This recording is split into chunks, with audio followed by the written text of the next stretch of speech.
Welcome to Samba Samba. Enjoy the video. You start by confirming eligibility. Check CPM vehicle class rules and any residency or age requirements so you don't waste time on the wrong application.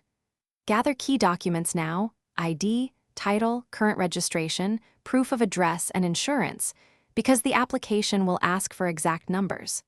Once done, measure the vehicle's length, weight, and note emissions values. These specs determine whether a camper van is accepted or needs modifications before registration. You now complete the official CPM forms, entering VIN, weight, and habitation features precisely, since discrepancies cause delays. Make appointments for mandated inspections, safety, emissions, and any habitation checks, and bring the documents you assembled. If the vehicle needs upgrades to meet standards, do those conversions now: secure beds, certified gas fittings, and ventilation. After modifications, get a reinspection. This proves compliance and moves your file toward approval. You finish by submitting fees and final documents. Once the CPM office receives everything, they will issue plates or a camper permit.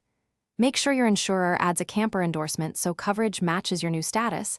This prevents claims issues. If you get conditional approval, follow any listed actions quickly. If your application is rejected, read the rejection reason carefully, correct the specific item, and resubmit within the allowed timeframe. This troubleshooting step resolves most problems. Thanks for watching. Consider subscribing if we helped you.